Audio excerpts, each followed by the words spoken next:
Hello दोस्तों। आज हम डेटा फैक्ट्स के बारे में बात करेंगे जिसका सीधा आप यूपीएससी मेंस में इस्तेमाल कर सकते हैं। ठीक है, तो मेरे पास एक बुकलेट है, उसी में से कुछ डेटा अपन याद करने की कोशिश करेंगे ताकि आपके भी काम आए और मेरे भी काम आए। Okay, so let's get started without wasting our time.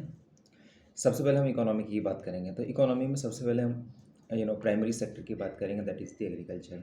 ठीक है, जनरली तीन तरह के सेक्टर होते हैं, एग्रीकल्चर और अपना manufacturing and the service sector. तो एग्रीकल्चर में अगर देखते हैं अपन, तो एग्रीकल्चर का जीडीपी में शेयर वो होता है 18.3% के आसपास।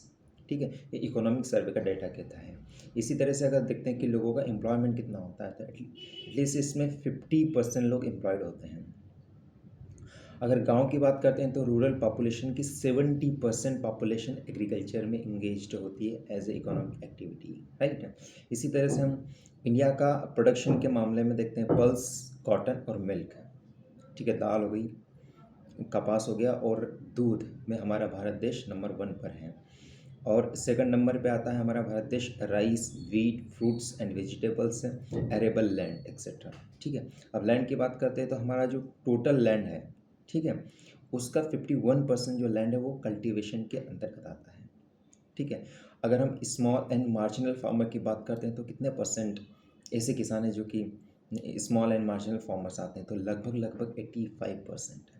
कैन यू इमेजिन, 85% लोग हैं, फार्मर लोग हैं जो कि या तो स्मॉल है या फिर वो मार्जिनल कैटेगरी में आते हैं। अब स्मॉल फार्मर कौन से होते हैं? स्मॉल फार्मर्स वो होते हैं जिनके पास 2 हेक्टेयर से कम ज़मीन होती है। इसी तरह से हम यदि अगर बात करते हैं मार्जिनल फार्मर, तो मार्जिनल फार्मर वो होते हैं जिनके पास 1 हेक्टेयर या फिर उससे कम ज़मीन होती है। ठीक है, हम सीड की बात करते हैं। अब खेती करना है तो उसके लिए अपने को सीड तो बोना ही पड़ेगा ना, बीज बोना पड़ेगा। तो उसमें ये मान के चलिए कि 85% लोग हैं जो अपने प्रीवियस फसल का सीड बचा लेते हैं और उसकी नेक्स्ट सीजन आता है उसमें उसको बो देते हैं। एग्जांपल सोयाबीन है, तो सोयाबीन को उन्होंने क्या है कि उसका हार्वेस्टिंग वगैरह की, प्रोडक्शन हुआ, इसके बाद में कुछ अपने पास रख लिया किसान ने और कुछ बेच दिया। जो बचा हुआ उसका नेक्स्ट सीजन में इस्तेमाल करेंगे एज ए बीज, एज ए सीड की तरह, राइट है, सोइंग के लिए, बोने के लिए। इसी तरह से हम अगर बात करते हैं रोल ऑफ द सीड्स कितना है, अगर देखो एकदम फ्रेश, एकदम बढ़िया वाला अगर आप बीज का सही उपयोग करते हैं तो 25% से आपकी प्रोडक्टिविटी बढ़ जाती है। इरिगेशन की बात करते हैं तो हमारे पास जो लैंड है टोटल उसका 55% ऐसी लैंड है जिसमें सिंचाई होती है। और अगर हम कॉस्ट की बात करते हैं तो 70% of the total input cost, उसका 70% कॉस्ट वो इरिगेशन में आती है, सिंचाई करने में आती है। अगर हम लोन की बात करते हैं तो इनफॉर्मल सेक्टर से अराउंड 30% के आसपास लोन दिया जाता है। ठीक है, और बीपीएल में अगर हम बात करते हैं कि फार्मर्स कितने हैं, तो लगभग लगभग 22% के आसपास, 22% के आसपास हमारे फार्मर्स है वो बीपीएल कैटेगरी में आते हैं, बिलो पॉवर्टी लाइन। ठीक है, हमको पता है तेंदुलकर रिपोर्ट आई थी, एक तेंदुलकर रिपोर्ट ने क्या बोला था, कितने परसेंट पॉपुलेशन हमारे पास पॉवर्टी के अंतर्गत आते हैं, 21.9% के आसपास। ये डाटा याद रखिएगा। और लिटरेसी रेट की अगर पूछे तो कितना है, 74.04% के आसपास है, वो हमारे देश की लिटरेसी रेट है। ठीक है, इसी तरह से आगे हम बात करते हैं तो कॉर्पोरेट सेक्टर का इन्वेस्टमेंट देखते हैं। देखिए, एग्रीकल्चर में कोई भी कॉर्पोरेट सेक्टर, कोई भी कंपनी इन्वेस्टमेंट नहीं करना चाहती, वो नहीं करती है, तो इसीलिए लगभग लगभग और लेस देन 2% के आसपास ही इन्वेस्टमेंट आता है। पेस्टिसाइड्स की बात करते हैं तो 25% crops losses due to the pest. ठीक है, 25% हमारी जो क्रॉप्स है वो पेस्ट के कारण, पेस्ट नहीं मिलने के कारण वो हो जाती, खराब हो जाती है। ठीक है, फर्टिलाइजर की बात करते हैं तो देखिए एनपी का जो एक रेशियो है, एक स्टैंडर्ड रेशियो है, 4:2:1 होना चाहिए। लेकिन हमारे जो कंट्री है उसमें सर बहुत ज़्यादा यूरिया का इस्तेमाल किया जाता है, आपको पता है। ठीक है, यूज़ वर्सेस प्रोडक्टिविटी की बात करते हैं तो fertilizers usage increase by 25 times since 1960। 1960 से लेकर आज तक 25 टाइम्स, मतलब पहले 1960 में अगर 1 किलो यूरिया का इस्तेमाल किया जाता था तो आज 25 किलो का किलो यूरिया का इस्तेमाल किया जाता है। ठीक है। और अगर फूड प्रोडक्शन की बात करते हैं तो केवल 3% बढ़ा है। तो अब आर्ग्यूमेंट कैसे बिल्ड करेंगे कि सर इन 1960s ग्रीन रिवोल्यूशन आने से पहले ये मान के चलिए हम लगभग 1 किलो का यूरिया का इस्तेमाल करते थे और आज 25% हम करते हैं, लेकिन प्रोडक्टिविटी में केवल 3%, सॉरी 3 टाइम्स का ही इंक्रीमेंट हुआ है। ठीक है, तो ये आप एक तरह से नेगेटिव पॉइंट बता सकते हैं किसका, फर्टिलाइजर का। ठीक है, कि इनपुट कॉस्ट हम इतनी दे रहे हैं, इसके बावजूद भी आउटपुट कॉस्ट बहुत कम बढ़ी है। फिजिकल बर्डन की बात करते हैं तो हम ये मान के चलिए कि fertilizer amount the largest physical subsidy, सबसे ज़्यादा सब्सिडी अगर दी जाती है तो किस में जाती है सर, इसी में फर्टिलाइजर में। ठीक है, अगर हम बात करते हैं कि टारगेटेड पॉपुलेशन है, ठीक है, जो टारगेटिंग हम करते हैं, जितने लोगों को हम टारगेट करते हैं उसमें से केवल 35% लोगों तक ही यूरिया या फिर फर्टिलाइज़र पहुंच पाता है। सो अगेन, अगर आपको गवर्नमेंट की पॉलिसी को क्रिटिसाइज़ करना है तो आप बोल सकते हैं कि सिर्फ ओनली 35% फार्मर ही जो बेनिफिशियरी है उनको इसका लाभ मिलता है। तो again it is a kind of criticism of the government policies that we are like government is not able to deliver the targeted delivery or subsidy which can impact agriculture production।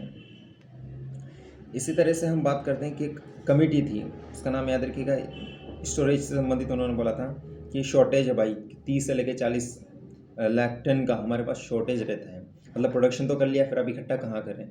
ठीक है, again it's problem ना, क्योंकि farmer के पास ware house नहीं होते हैं, तो गोदाम नहीं होते, तो अपना वो प्रोडक्शन होता है वो रख नहीं पाते हैं। तो अशोक दलवाई कमेटी ने बोला था कि सर 30 से 40 लाख कुंटल टन इतना प्रोडक्शन की शॉर्टेज रहती है। मतलब इतना प्रोडक्शन हम कहीं रख नहीं पाते हैं because of the lack of the storage capacity. ठीक है, अगला कुछ डेटा अपन देखते हैं। अब देखो, अब हार्वेस्ट कर लिया अपन ने, मतलब फसल काट लिया, अब इसके बाद के कुछ डेटा हैं। तो देखिए सर, इसमें पास्ट हार्वेस्ट लॉसेस होता है, कितना होता है कि 40% of the total agriculture GDP, agriculture का कितना परसेंट होता है जीडीपी में, अभी बोला 18.3 के आसपास। तो एग्रीकल्चर जीडीपी का जो लॉस होता है वो 40% के आसपास पोस्ट हार्वेस्ट लॉस हो जाता है हमारा। बारिश हो गई, पूरा का पूरा अनाज खराब हो गया, कई गोदाम में रखा है, अब वहाँ की जगह कुछ स्टोरेज कैपेसिटी नहीं है, इसका वहाँ की जगह सिक्योरिटी नहीं है, वहाँ पर इंफ्रास्ट्रक्चर नहीं है, इसके कारण कभी बारिश आ जा रही है या कभी आग लग जा रही है। इस कारण से हमारा जो हमारे फार्मर का जो गेहूँ हुए अनाज है वो सारे के सारे क्या हो जाता है, वेस्टेज हो जाता है। एक्सपोर्ट की अगर बात करते हैं तो हम केवल 2% ही शेयर करते हैं पूरे वर्ल्ड में। ठीक है, इसी तरह से हम अगर और भी बात करते हैं तो देखिए सर, एनसीआरबी का एक डेटा है, ठीक है, उसमें लिखा था कि 22% फार्मर्स, ठीक है, सुसाइड करते हैं।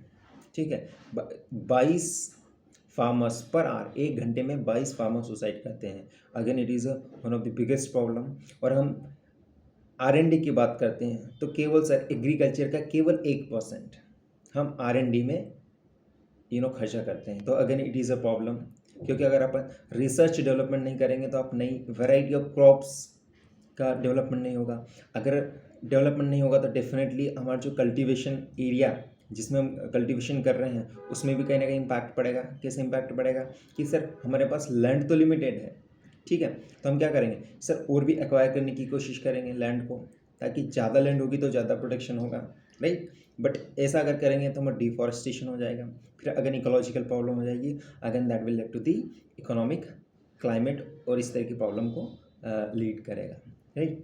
क्लाइमेट चेंज होगा, राइट। इसी तरह से हम अगली बात देख सकते हैं कि सर मशीन की अगर बात करते हैं तो लगभग 40 से 45% लेवल ऑफ मैकेनाइजेशन ही, 100% नहीं है। ट्रैक्टर वगैरह का इस्तेमाल करना, शेड्यूल का इस्तेमाल करना, तो केवल 40 से 45% तक हुआ है अभी तक, ठीक है। और वन ऑफ इंडिया है वो 1/3 ऑफ द ग्लोबल ट्रैक्टर, जितने भी ट्रैक्टर हैं उनका 1/3 इंडिया में मतलब रैंक है 33% के आसपास। अलाइड सेक्टर की बात करते हैं, अलाइड सेक्टर वो होते हैं कि जो एग्रीकल्चर से ही संबंधित है। फॉर एग्जांपल फिशरीज, मछली पालन की बात करते हैं तो ग्लोबल लेवल पे हम 8%, जितना ग्लोबल लेवल पर प्रोडक्शन होता है उसका 8% इंडिया में प्रोड्यूस करते हैं। इसी तरह से हम इंडिया की रैंक देखते हैं तो थर्ड लार्जेस्ट रैंक है हमारी पूरे वर्ल्ड में in terms of the production. इतनी मछलियों का उत्पादन हम करते हैं, ठीक है। ग्रोथ रेट की बात करते हैं तो 10% की दर से हमारा फिशरीज सेक्टर बढ़ रहा है, विच इज़ गुड। कंट्रीब्यूशन की बात करते हैं तो सर 1.25% ऑफ इंडिया की जीडीपी में ये कंट्रीब्यूट करते हैं। अगेन इट्स लेस देन 2% है। और अगर हम ऑफ इंडिया की जीडीपी है, ये याद रखना। और अगर हम एग्रीकल्चर जीडीपी की बात करते हैं जो कि 7% के आसपास एग्रीकल्चर जीडीपी में कंट्रीब्यूट करता है, और अपन ओवरऑल एग्रीकल्चर का कंट्रीब्यूशन देखते हैं तो कितना है 18.3% के आसपास। और एग्रीकल्चर में कितना एम्प्लॉयमेंट देखा था अपन ने 50% के आसपास। पॉपुलेशन कितनी है, मतलब स्पेशली रूरल पॉपुलेशन है वो 70% किस में इंगेज होती है, एग्रीकल्चर एक्टिविटी में। तो ये फैक्ट्स याद रखिएगा, है ना, भूलना नहीं है काम, ठीक है। अगला देखते हैं अलाइड सेक्टर लाइव स्टॉक्स, ठीक है। अब लाइव स्टॉक्स के अपन देखते हैं तो भाई अभी बताया मैंने कि जो इंडिया है वो largest producer of the milk है, कॉटन है, ठीक है, अभी बताया मैंने आपको।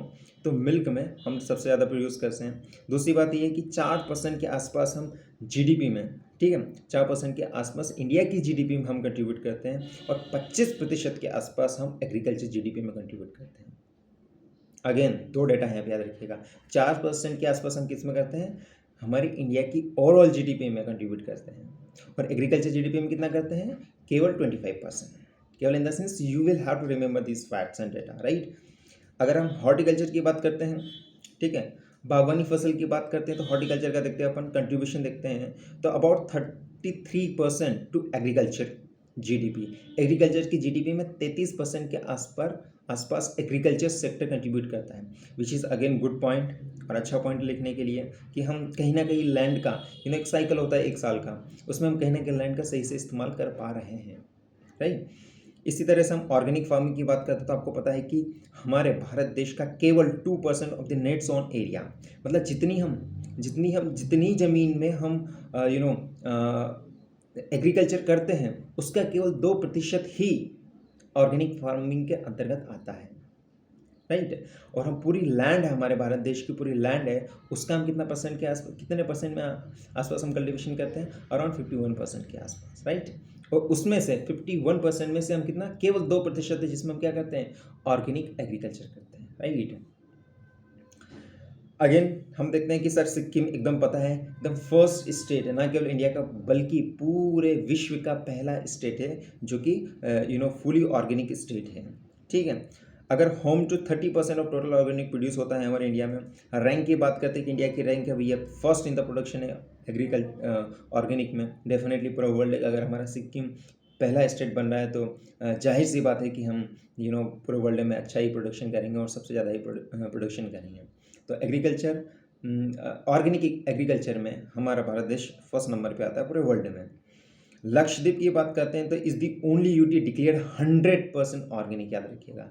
अगर स्टेट में पूछे तो हमारा सिक्किम में 100% एग्रीकल्चर, ठीक है, फुली ऑर्गेनिक एग्रीकल्चर करने में। इसी तरह से अगर हम यूटी की बात करें तो लक्षद्वीप है, राइट। चलिए फूड प्रोसेसिंग इंडस्ट्री की बात करते हैं। इनको सनराइज सेक्टर भी कहा जाता है, मतलब जिसकी ग्रोथ रेट जो होती है इज ग्रेटर देन 10% के आसपास होती है। एग्रीकल्चर का मतलब एग्रीकल्चर की जीडीपी में कंट्रीब्यूशन देखते हैं तो लगभग 11% के आसपास आता है, ठीक है। लाइफ स्टॉक अपन ने देखा था, ठीक है, इसका मतलब फिशरीज सेक्टर का देखा था। इनके सबके फैक्ट्स आपको याद रखना है। तो फूड प्रोसेसिंग जो कि मतलब कुछ चिप्स वगैरह कुछ हो गया, आलू की चिप्स बना ली, अचार पापड़ वगैरह इस तरह की चीज़ें, इनका जो फूड प्रोसेसिंग इंडस्ट्री के अंतर्गत आते हैं, इनका हमारे एग्रीकल्चर की जीडीपी में कितना परसेंट के आसपास कंट्रीब्यूट है, याद रखिएगा 11% के आसपास। और मैन्युफैक्चरिंग जो जीडीपी है उसमें 9% के आसपास है। अब ये पॉइंट आपको समझने की आवश्यकता है कि सर जो हम रॉ मटेरियल का इस्तेमाल करते हैं वो प्राइमरी सेक्टर में भी इस्तेमाल किया जाता है और सेकेंडरी में भी किया जाता है, लाइक मैन्युफैक्चरिंग में भी इस्तेमाल किया जाता है। तो मैन्युफैक्चरिंग इंडस्ट्री में लगभग 9% के आसपास हमारा that food processing industry contribute करती है, राइट है। अगेन इसके बाद हम देखते हैं कि भाई 75% जो इंडस्ट्री है वो अनऑर्गेनाइज्ड है, ठीक है, इनफॉर्मल है, मतलब उनका ऑर्गेनाइजेशन ठीक से नहीं है, ठीक है।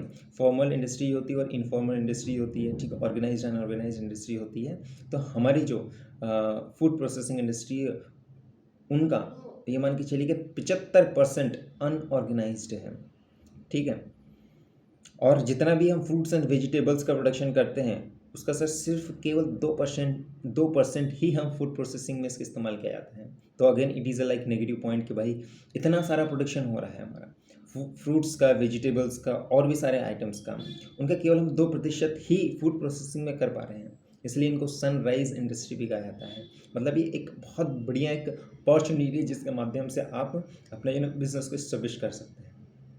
ठीक है, अब देखिए पब्लिक डिस्ट्रीब्यूशन सिस्टम की बात करते हैं तो इसमें एक एक्ट आया था, ठीक है, नेशनल फूड वाला एक स्टैंडर्ड एक्ट करके आया था, आपको पता हो तो, ठीक है।